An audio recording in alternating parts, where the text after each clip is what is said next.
In a meeting with President Putin, Rostec CEO Sergey Chemezov laid out the most detailed official picture yet of where Russia's aviation industry actually stands.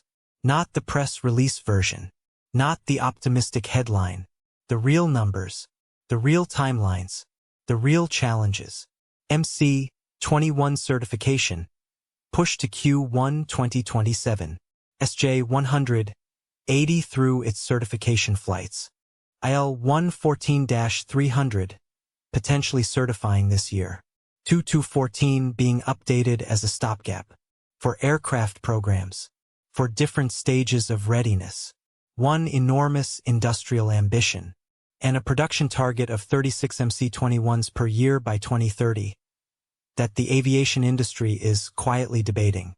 This wasn't a routine corporate update.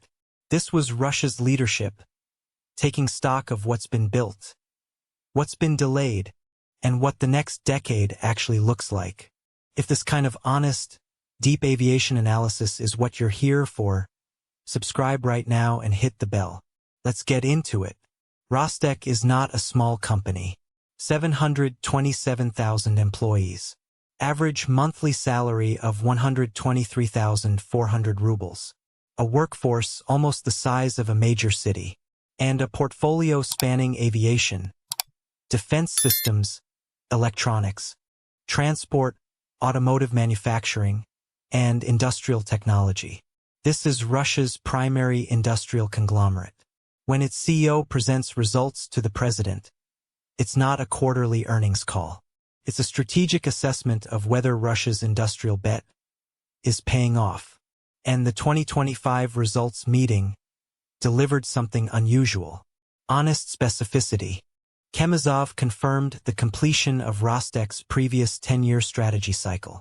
He acknowledged the pressure of sanctions, the difficulty of replacing Western systems, the complexity of rebuilding supply chains from the ground up.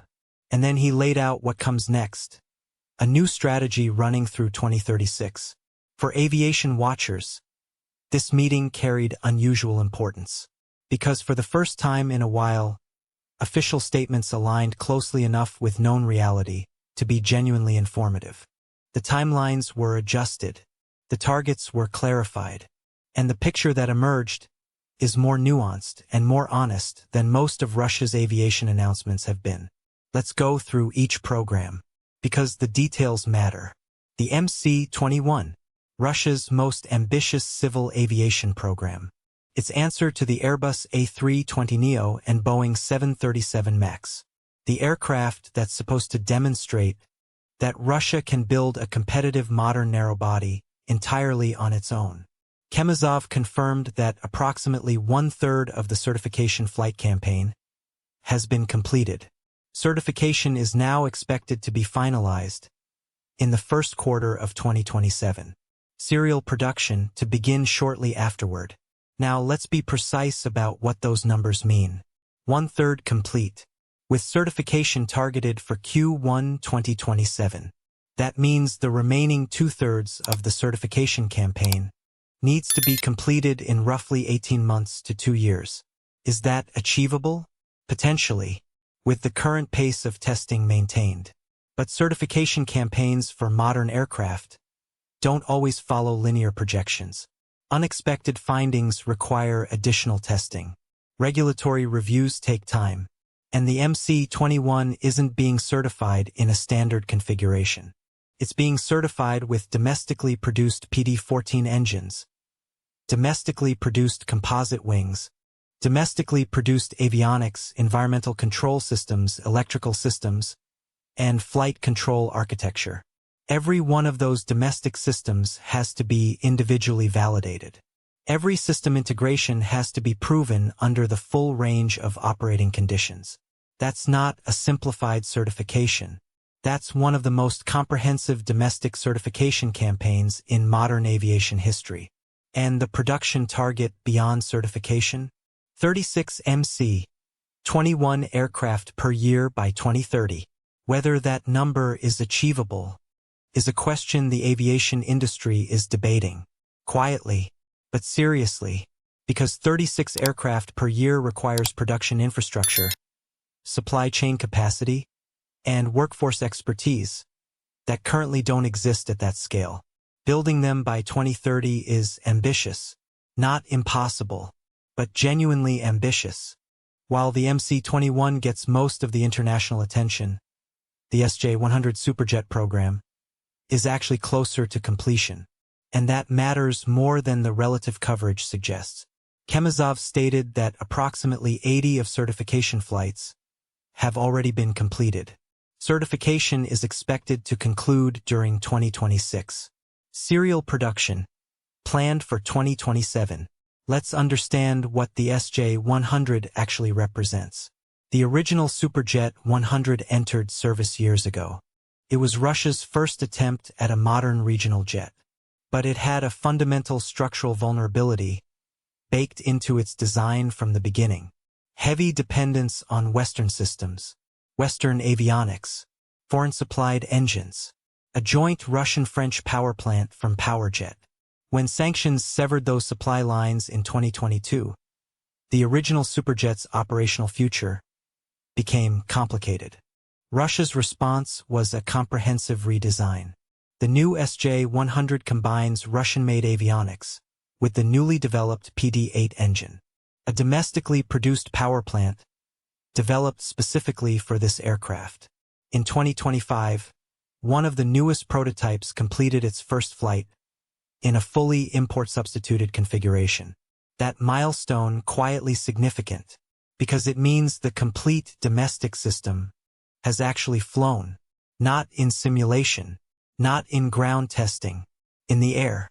The remaining 20 of certification flights covers the validation of that integrated configuration under the full range of conditions that regulators require. Airlines including Aurora, Azimut, and Red Wings are expected to become early operators. Annual production target, 20 SJ-100 aircraft by 2030. And for Russia's regional aviation sector, where the SJ-100 is specifically designed to serve, these deliveries can't come soon enough. Of all the programs discussed at the Kremlin meeting, the IL-114-300 is the closest to actual completion. Chemezov stated that certification flight testing is approaching completion. Certification itself could be achieved before the end of 2026. Initial deliveries potentially beginning the same year. So why does a regional turboprop matter so much? Because it addresses a problem that isn't glamorous, but is genuinely urgent. Russia still operates a significant fleet of aging Soviet-era aircraft. The N-24, the N-26, aircraft that have been flying for decades, maintained through increasingly difficult spare parts situations. In some cases, operating well beyond their intended service lives. In Siberia, in the Arctic, in the Russian Far East, in communities where aviation isn't a convenience. It's the only year-round transportation link. When those communities need medical supplies, when they need cargo deliveries, when someone needs to reach a hospital, the aircraft that serves them is often a Soviet-era turboprop. And the parts to keep that aircraft airworthy are getting harder to find.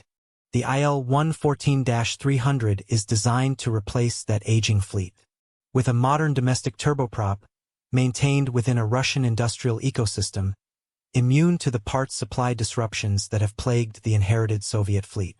It has already completed long-range test flights, with international stopovers in Kazakhstan, India, and the UAE, demonstrating performance and range under real-world conditions. Annual production target, 12 aircraft by 2030, smaller numbers than the jet programs, but serving a niche that no other aircraft in Russia's pipeline can fill. And then there's the Tu-214, the program that was supposed to be a bridge solution, while newer aircraft completed certification. It's become more important than anyone planned. Rostec confirmed that modernization work on the Tu-214 is ongoing. Substantial changes were reportedly introduced into certification documentation during late 2025. These changes allow the aircraft to operate with newly installed Russian avionics and onboard systems. Russian airlines and leasing firms have already signed agreements involving dozens of aircraft. Annual production could eventually reach 20 aircraft by 2030. So why does the Tu-214 matter so much right now? Because the MC-21 isn't certified yet. The SJ-100 isn't in serial production yet. And Russian airlines need aircraft now. Not in 2027. Not in 2028. Now, the Tu-214, for all its limitations, its three-person cockpit requirement, its Soviet lineage design, its economics that struggle against modern Western alternatives, is available. It can be produced at the Kazan aviation plant, can be equipped with Russian avionics, can be maintained within Russia's domestic ecosystem, and in a market where alternatives are limited, available beats optimal. The Tu-214 is Russia's aviation industry's bridge between the crisis of 2022 and the domestic fleet that's being built to replace what was lost. Whether that bridge holds long enough depends on how quickly everything else progresses. Here's where honest analysis requires stepping back from the official targets and asking the hard questions. Can Russia actually hit these numbers? 36 MC-21s per year by 2030, 20 SJ-100s per year by 2030, 12 IL-114-300s per year by 2030, 22 214s per year by 2030. Combined, that's 88 aircraft per year, by a domestic industry that is simultaneously completing certification programs, scaling production infrastructure, qualifying domestic suppliers, developing and certifying new engines, and training a workforce to do all of this at volume. Let's be direct. Russia initially announced extremely ambitious aircraft production targets. Immediately after sanctions were imposed in 2022, those targets required multiple revisions, because the reality of rebuilding a domestic aerospace ecosystem turned out to be much more complicated than early public projections suggested. That's not a criticism. It's an honest acknowledgement of how hard this actually is. Building commercial aircraft at scale is one of the most complex industrial challenges that exists. It requires mature supply chains, accumulated workforce expertise, production infrastructure built over years, and certification processes that cannot be rushed without compromising the safety standards that commercial aviation depends on. Russia is building all of this simultaneously, under sanctions pressure, with limited access to foreign technology, in an industrial environment that was not ready for the scale of domestic development suddenly required. Progress is real. The certification flights are happening. The domestic engines are flying. The composite wings are being produced. But the distance between current progress and the 2030 targets is significant, and the next 2 years will determine whether that distance gets closed or remains a gap. Chemezov's presentation wasn't just about individual aircraft programs. It was about a generational industrial strategy. Rostec's plan through 2036 spans transport systems, autonomous logistics, electronics, automotive manufacturing, industrial technology, advanced defense systems, an enormous agenda, bordering on generational in scale. But aviation sits at the center of that agenda in a way that few other sectors do. Why? Because aviation is where technology, industry, and geopolitics intersect most visibly. A country that can't build and maintain its own aircraft is dependent on whoever can. In peacetime, that dependency is manageable. In a sanctions environment, it becomes an existential operational problem. The development of indigenous propulsion systems, the PD-14 for the MC-21, the PD-8 for the SJ-100, isn't just an engineering achievement. It's the foundation of operational independence. Without domestic engines, you don't have a domestic aviation program. You have a domestic airframe, dependent on someone else's propulsion. And that someone else can always say no. Russia learned this expensively in 2022, and the 2036 strategy is, at its core, the plan to ensure it never learns that lesson again. Whether in aviation or in any other critical industrial sector. The question isn't whether Russia wants that independence. The question is whether it can build it fast enough to matter. The Kremlin meeting gave the clearest official picture yet of where Russia's aviation ambitions stand. And the picture is complicated. Progress is real. Certification flights are accumulating. Domestic engines are flying on domestic aircraft. Supply chains are being rebuilt component by component. The direction is clear. But the pace, the timeline between where the industry is now and where the 2030 targets require it to be, is genuinely demanding.